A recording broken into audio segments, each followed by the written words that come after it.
남편 입장에서는 당신 집에 있으면서 뭐 했어? 네, 약간 이제 맞아요. 이런 식의 제일 많이 얘기가 듣는 말이에요. 나오게 되는 거죠. 네. 네. 뭐 하기는 하루 종일 집안이 되는데, 하루 종일 집안이 그쵸. 되는데.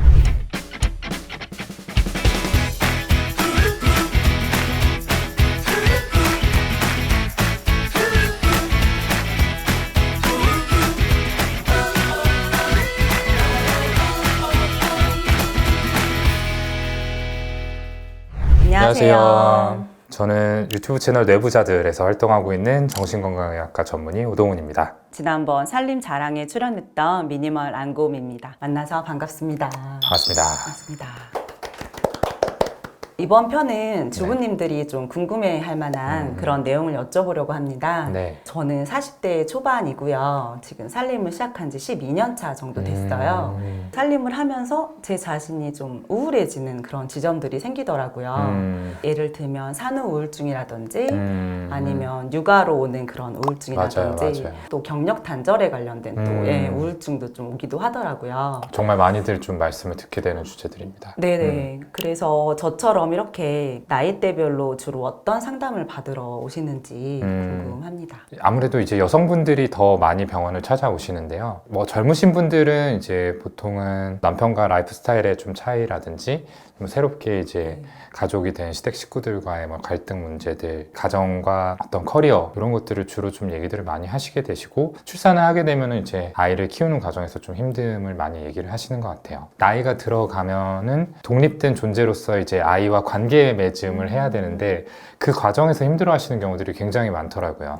이제 아이가 더 이상 내 말을 듣지 않고 자기 마음대로 하려고 하는데 이럴 때는 어떻게 해야 될지 이런 고민들을 또 많이 듣게 되는 것 같습니다. 그 직장을 다니시는 직장맘들과 전업주부들이 있잖아요. 그 각각의 우울감을 겪는 어떤 원인이나 특징이 좀 다르게 나타나는지. 저는 이제 병원이 오피스 지역에 위치를 해 있거든요. 그러다 보니까 이제 워킹맘 분들을 좀 많이 만나게 되는데 아무래도 그렇잖아요. 워킹맘이고 남편하고 이제 똑같이 일을 하게 되더라도 아이를 돌보고 뭐 집안일을 하고 이런 것들은 좀 여성의 몫이다라는 사회적 편견이 아직도 굉장히 많이 남아있기 때문에 이제 일과 집안일을 다 좀 본인이 이렇게 잘 추슬러야 된다, 잘 해결해야 된다라는 그런 압박감들을 많이 느끼시는 것 같더라고요. 실제적으로 물리적으로 시간이 좀 모자라다 보니까 뭐 집안에서 이제 좀 구멍이 생기기도 하고 일에서 이제 조금 아쉬운 부분이 생기기도 하고 내가 너무 이런 것들을 잘 못 해나가는 것 같다라는 그런 자괴감이 우울증으로 이어지는 경우들이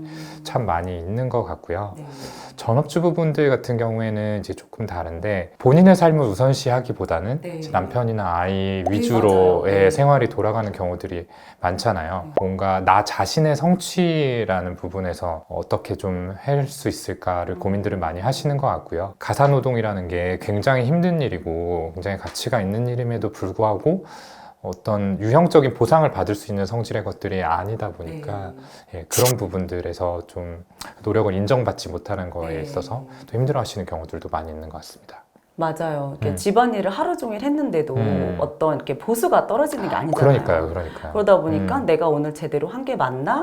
이렇게 뭐 어떤 성과가 있는 게 아니다 보니까 맞아요. 항상 그 보람을 못 느꼈던 것 같아요. 사실은 그런 이제 보상이 있어야 하고 그 과정에서 얻는 성취감이 있어야지 이것들을 버텨나갈 수 있는데 이런 게 없으면 이제 우리가 흔히 말하는 번아웃이라는 게 오기가 굉장히 쉽거든요. 그러니까 어떻게 보면 다른 직군들보다도 이 전업주부분들이 번아웃에 굉장히 취약한 상태다라고도 얘기를 할 수 있죠. 이렇게 그냥 하루하루 흘러가는 살림이다 보니까 조금은 기록을 해야겠다는 생각을 하다 보니까 이렇게 유튜브까지 하게 됐는데요.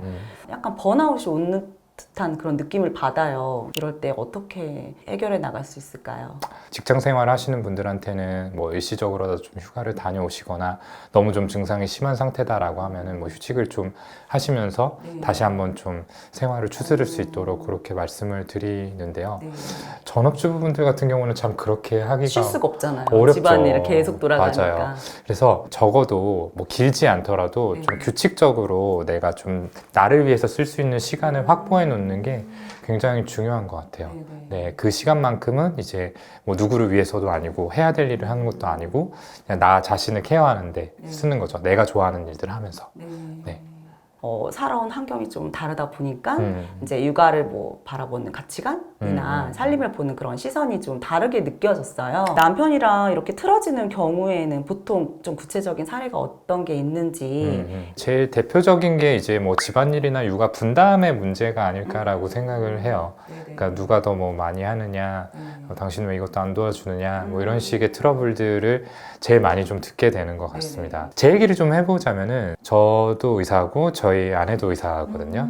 아내는 파트타임으로 일을 하면서 이제 집안일을 같이 좀 케어를 하는 이제 시스템이에요. 근데 이렇게 좀 두 사람이 같은 직장에 있더라도 이제 저희 부부뿐만 아니라 다른 부부들도 보면은 남자는 좀 더 커리어에 집중을 하고 자연스럽게 여자의 경우에는 커리어를 조금 내려놓고 아이를 돌보거나 집안일 챙기거나 그러다가 이제 일을 쉬게 되고 전업주부로 이제 지내게 되는 그런 경우들이 참 많이 있더라고요. 실제로 아까도 말씀드린 것처럼 그 여성이 뭔가 가정과 관련된 것들을 처리해야 된다라는 그런 사회적인 시선들, 편견들 이런 것들도 또 많이 작용을 하는 것 같고요. 그리고 또 이제 전업주부분들 같은 경우에는 남편 입장에서는 당신 집에 있으면서 뭐 했어? 네, 약간 맞아요. 이런 식의 제일 많이 듣는 얘기가 말이에요. 나오게 되는 거죠. 네. 네. 뭐 하기는 그러니까 하루 종일 집안일 했는데, 하루 종일 집안일 했는데. 그쵸. 그러니까 집안일은 당연히 당신이 해야 될 일, 네. 그거는 뭐 내가 터치해야 될 필요가 없는 거지. 약간 이런 식의 생각들을 가지고 계시다 보니까 네네. 참 트러블이 많이 생기는 것 같습니다. 네.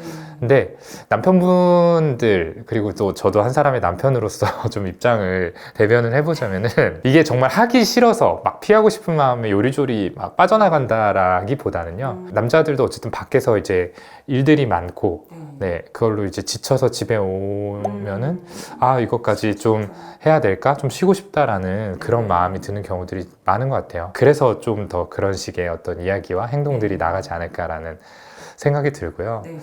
일단은 두 사람이 이제 서로가 좀 힘든 상황이라는 거를 이해하는 데서부터 출발을 해야 될 것 같아요. 이게 자칫 누가 더 힘드냐, 누가 그래서 이 일을 해야 되느냐의 싸움으로 이어지게 되면은 답이 나오지 않고 그냥 평행선을 달릴 가능성이 높거든요. 둘 다 힘든 상황인데 우리가 이 집안일이나 육아의 문제는 공동의 문제이기 때문에 이런 것들을 어떻게 좀 같이 해결해야 될까라는 좀 한 팀으로서의 입장에서 한 팀으로서 네, 좋네요. 솔루션을 네. 좀 생각해 보는 것들이 필요할 거라고 생각이 들고요. 그리고 저 같은 경우는 일단 외주를 줄 수 있는 것들은 최대한 외주를 줘라라고 말씀을 드려요. 뭐 시켜 먹거나 아니면은 네, 뭐 청소 도우미 분들을 부르거나 네, 하는 식으로 할 수 있는 거잖아요. 네. 그런 것들에 대한 비용을 너무 아끼지 말라는 말씀을 저는 드리고 싶어요. 그러니까 경제력이 많고 적고 이런 차이는 누구나 있을 텐데 뭐 한번 이렇게 도우미를 부르는 게 뭐 크다면 클 수 있는 비용이지만 또 반대로 쓰려고 마음을 먹으면 쓸 수 있는 비용인 경우들이 대부분이라고 생각을 하거든요. 내가 조금 덜 힘들고 마음의 여유를 더 가지는 게 그만한 금액 이상의 가치는 있다라고 저는 생각을 해요. 그래서 뭔가 절약해야지. 그런 것들을 다 아끼지 않고 다 있는 대로 쓰면은 뭐 언제 돈 모으고 뭐 이런 식의 뭐 얘기들이 나올 거라고 생각은 하지만 내 마음을 제일 중심에 두고 어떻게 하면 내가 조금 덜 힘들 수 있을까를 우선적으로 좀 생각을 하셔서 이렇게 외부의 힘들을 빌려보시는 것도 저는 좋을 거라고 생각이 듭니다. 부부 상담을 오는 경우도 있는지 궁금한데요. 보통은 남편분이 가는 걸 좀 꺼려하는 경우들이 있더라고요. 그 상담자의 성비는 좀 어떻게 되는지. 뭐 조금씩 차이는 있겠지만 6대 4에서 7대 3 정도로 그렇게 여자가 많아요? 많다라고 네네. 알려져 있습니다. 네. 이게 연구를 통해서도 확인이 됐고요. 예, 저희 병원에 오시는 분들을 생각해도 그 정도 성비가 되는 것 같아요. 남자분이 생각보다 많은데요. 저는 막 아, 9대 오히려. 1, 막 이런, 8대 2, 뭐 이런 줄 알았어요. 여자가 압도적일 줄 알았어요. 네네. 예전에는 아마 더 좀 그랬을 거예요. 이제 사회적 편견들이 참 무서운 게, 이제 여자는 집안일을 해야 돼. 이런 것처럼 남자라면은 본인이 힘든 것들을 뭔가 내색하지 않고 좀 스스로 이겨내야 돼 라는 식의 시선들이 있었기 때문에 병원을 찾는 것들을 조금 더 어렵게 만들었던 것 같고요. 이제 정신과에 대한 허들이 낮아지면서 남자분들도 예전보다는 좀 많이 찾고 계시는 것 같습니다. 상대방이 좀 꺼려하는 경우가 이제 있을 때요. 어떻게 이야기를 하면은 좀 원활하게 같이 가서 상담을 받을 수 있는지 네, 그런 것 좀 궁금해하실 분들도 계실 것 같아요. 그쵸. 근데 이제 부부 상담이라는 게 굉장히 갈등 상황에서 이제 생각하는 솔루션 중 하나잖아요. 네. 그러니까 두 분의 감정 상태가 좋지 않은 네, 상태에서 쉽지가 않아요. 얘기를 하는 경우들이 네. 많아요. 당신이 진짜 문제 있는 것 같으니까 네. 제가 한번 가보자. 약간 이런 식으로 네네. 얘기를 하는 나는 문제가 경우들이 없고 상대방 문제만 있는데, 이제 하면서 네. 가자고 하면. 가봐야 또 내가 잘못이라고 얘기하겠지라고 하면서 이제 꺼려 하시고 당연히 안 가려고 하실 수밖에 없는 네네. 거죠. 그리고 또 이런 경우도 있는데 그럼 누가 잘못한 건지 우리 가서 얘기를 좀 들어보자. CCBB를 가려보자. 오시기는 오는데 이제 와서 솔로몬처럼 판결을 듣고 더 이상 이제 오지 않는 거죠. 여기서 끝. 그래서 이것도 좋은 방법은 아닌 것 같아요. 그래서 제가 항상 권유를 좀 드리는 방법은 두 분 다 기분이 좀 평온한 상태에서 일단 이야기를 꺼내시는 게 필요할 것 같고요. 그럴 때 누구 한 사람의 문제라기보다는 당신과 나 두 사람의 관계의 문제인 것 같아. 우리 둘 다 좀 노력할 부분들이 있는 것 같으니까 같이 가서 도움을 좀 받았으면 좋겠어 라는 식의 중립지대에 있는 문제다라는 식의 어떤 접근이 좀 필요할 거라는 생각이 듭니다. 사실 대화가 안 되는 상황에서 병원에 같이 가자라는 말이 쉽지가 않더라고요. 그쵸. 현실적으로. 그 상황에서는 이제 병원에 가자라고 하면은 더 싸우자라는 식으로 받아들여지는 네네. 경우들이 많아서 일단은 끊는 게 굉장히 중요할 것 같아요. 이렇게 막 언성이 높아지고 있는 상황이다라고 한다면은 우리 지금 너무 흥분한 것 같은데 잠깐 좀 각자 시간을 갖자. 이 분노라는 게 이제 피크를 찍고 나서 한 15초만 지나도 이제 확실하게 좀 가라앉는다라고 알려져 있거든요. 그러니까 초반에 그 짧은 시간만 잘 견디고 나면은 어떻게 이렇게 터지지 않고 잘 넘어갈 수 있는 여지가 크기 때문에 물리적으로 떨어지는 게 저는 제일 나은 것 같아요. 그 순간만큼은. 사전에 약간 그런 부분에 대해서 좀 얘기를 해두시면은 좋을 것 같아요. 뭔가 다툼이 이렇게 종종 있는 분들이다라고 하면은 우리 이렇게 계속 서로 감정적으로 부딪히는 것보다는 그냥 이럴 땐 우리 나가자. 한쪽이 좀 자리를 피해서 싸움을 크게 만들지 말자. 라고 미리 좀 약속을 해두시면은 나가는 거에 대해서 괜히 뭐 곡해하지 않고 좀 받아들이실 수 있겠죠. 다음 질문으로 넘어가 볼게요. 네. 아이에게 집중을 하다 보니까 사실 이렇게 나 자신한테는 굉장히 소홀해지고 가족들도 아이만 쳐다보고 그런 좀 소외감이 들 때가 있어요. 그 주부들의 자존감을 좀 올려줄 수 있는 어떤 그런 방법은 없을까요? 일단은 스스로의 자존감은 스스로가 챙긴다라는 마인드를 좀 가질 필요가 있어요. 그러니까 어떤 그런 배려라든지 관심이라든지 이런 것들을 이제 주변에서 받고 싶은 마음이 있는 거는 뭐 사람이라면 누구나 그럴 텐데 이걸 타인한테 자꾸 기대다 보면은 뜻대로 잘 되지 않아서 마음이 상하게 되는 경우들이 생길 수밖에 없거든요. 상대방 마음이 내 마음 같을 수는 없으니까. 그러니까 기본적으로 내 마음을 내가 돌보는 거다라는 식의 생각을 항상 좀 가지고 계시면 좋겠고요. 이제 집안일이며 여러 가지를 하다 보면은 많은 시간을 빼기는 어려울 거예요. 네네, 맞아요. 근데 적어도 규칙적으로는 만들어 두셨으면 해요. 네, 예를 들어서 주중은 바쁘니까 뭐 토요일 오전 시간 이때만큼은 내가 나를 위해서 한 뭐 2시간 정도는 사용을 하겠다라는 식의 어떤 그런 것들이 좀 있으면은 남편과 같이 할 수 있으면 좋겠네요. 시간 배분을. 그렇죠. 남편분하고 이럴 때는 좀 같이 이야기를 해야겠죠. 특히 네. 아이들이 어리다고 한다면 케어가 필요하니까. 네. 그래서 남편 쪽에서도 이런 배려가 분명히 필요할 거라고 생각을 하고요. 네. 그래서 이 시간만큼은 내가 해야 되는 일이 아니라 내가 하고 싶은 일, 내가 좋아하는 일들로 좀 채워보자라고 생각을 하셨으면 합니다. 근데 이런 말씀을 드리면은 이제 또 많이들 생각을 하시는 게 굉장히 좀 유익하고 뭔가 의미 있는 것들을 해야 된다는 생각들을 많이 하세요. 책을 읽는다든가 뭔가를 배워서 뭔가 자격증을 따고 맞아요. 싶다거나 학원을 다니고 싶다거나 그런 생각 들 때 네, 있어요. 물론 그렇게 할 수 있으면 뭐 그것도 의미가 있겠지만 저는 그럴 필요 없다고 생각해요. 내가 진짜로 좋아하고 편안하게 느낄 수 있는 게 뭔지를 생각해 보는 거죠.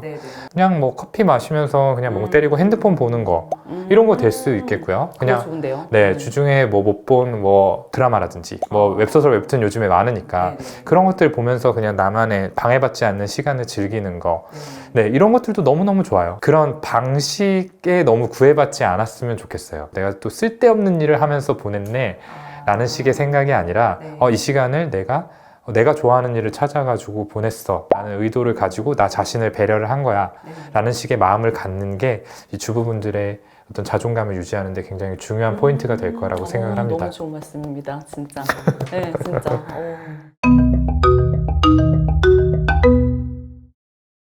남편이 청소와 정리를 알아서 해주길 바라는데 그러지 않을 때 화가 납니다. 예를 들면 흰 빨래, 검은 빨래 색 구분해서 넣어라 해도 라벨링을 해도 소용이 없어요. 왜 이러는 걸까요? 최근에 이제 이런 사연을 가지고서 라디오에서 얘기를 한 적이 있었는데요. 어쩔 수 없다라고 말씀을 드렸어요. 내가 생각했을 때는 이 방법이 맞다라고 생각을 해도 남편의 입장에서는 다를 수 있는 거거든요. 이거는 뭐 그냥 이렇게 놔도 상관없는 거 아닌가? 네. 라고 생각할 수 있는 건데, 대신에 그런 거라면은 이제 그거를 빨래로 집어넣는 분류 작업은 남편분 본인이 해야겠죠. 보통은 어느 한쪽의 답이 맞다라고 이제 생각을 한 네네. 상태에서 저 사람이 왜 안 따라주지? 라고 이제 생각을 하니까 네. 절충점이라고 하는 것도 나한테 되게 포커스가 좀 맞춰져 있는 경우들이 맞아요. 많거든요. 맞아. 네. 기본적으로 분류는 무조건 한다라는 전제를 깔고 그러면은 뭐 A라는 방법으로 해봐, B라는 방법으로 해봐, 네. C라는 방법으로 해봐라고 제시를 하게 되는데, 사실 남편의 마음속에는 아예 전제 자체가 안 깔려 있는 그런 상태일 수도 있는 거예요. 분류라는 거는 왜 해야 되는 것인가? 그래, 그럼 알겠어. 그러면 대신에 저기 세탁기로 넣는 거는 뭐 당신이 이만큼은 해. 라든지. 뒷감당은 본인이 하세요. 이제 할 네, 수 있는 네. 거고 물이 섞이든지 말든지 이제 검은 물이 섞이든지 말든지 뒷감당은 본인이 하는 거니까. 네네네. 본인 그렇게 괜찮다라고 하면은 뭐 그거는 어쩔 수 없는 거죠. 네네. 네. 그런 식으로 조금 포인트를 바꿔보는 게 필요하지 않을까요? 문제들이 있어서. 그래서 댓글로 어떤 분이 이렇게 남겨주셨어요. 음. 그냥 빨래통 따로 쓰고 각자 빨래 돌리자고 해요. 개는 것만 도와주고. 개는 것만 도와주고. 진짜. 네네네. 저런 것도 이제 또 다른 관점의 절충안이 될 수 있겠죠. 아유, 참 너무너무 고생이 많으시다라는 말씀을 많이 드리고 싶어요. 이 가사노동이라는 게 어떤 가치를 인정받기가 굉장히 좀 어려운 일이잖아요. 시간을 산정하는 것도 어렵고 거기에 대해서 누가 보상을 주는 것도 아니고, 그러다 보니까 하시는 분들이 너무 더 지칠 수밖에 없겠다라는 생각이 들고요. 그렇기 때문에 주변에서 제대로 된 보상을 뭐 해주시면 너무나 좋고, 그게 아니라면 적어도 감정적으로 어떤 위로라든지 격려의 이야기들을 충분히 많이 해주실 수 있으면 좋겠다라는 생각이 듭니다. 그리고 저희가 말씀드렸던 것처럼 참 이 살림이라는 게 하다 보면 번아웃에 빠지기가 참 쉬운 일이잖아요. 그렇기 때문에 스스로 마음 상태를 수시로 들여다보고 내 마음이 지금 어디쯤 와 있는지를 좀 체크할 필요가 있다고 생각을 해요. 그리고 그런 이제 어떤 스스로 내가 원하는 것들, 내가 좋아하는 일들에 대해서 고민을 해보고 그런 것들을 실천하는 시간도 반드시 만들어서 가질 수 있으셨으면 좋겠습니다. 남편분들도 사실 고생 많이 하시는 거 알고 있습니다. 저도 일하는 남자로서 네, 그 밖에서 이제 여러 가지 일들을 겪고 이제 집에 들어왔을 때 얼마나 피곤하고 귀찮고 이런 마음들은 제가 충분히 이해를 해요. 그래도 집에 있는 이 전업주부 분들께서 절대로 아무 일도 하지 않고 그냥 편하게 하루를 보냈다 이렇게 생각하시면 안 되고요. 내가 모르는, 눈에 보이지 않는 많은 일들을 처리하느라 정말 바빴다 라는 그런 것들을 좀 인지를 하고 계셨으면 좋겠다라는 말씀을 드리고요. 정말 말 한마디가 천냥빚을 갚는다라는 이야기가 있잖아요. 그래서 좀 따뜻한 어떤 격려와 위로와 사랑한다는 이야기들 많이 많이 해주실 수 있으면 좋겠습니다. 감사합니다.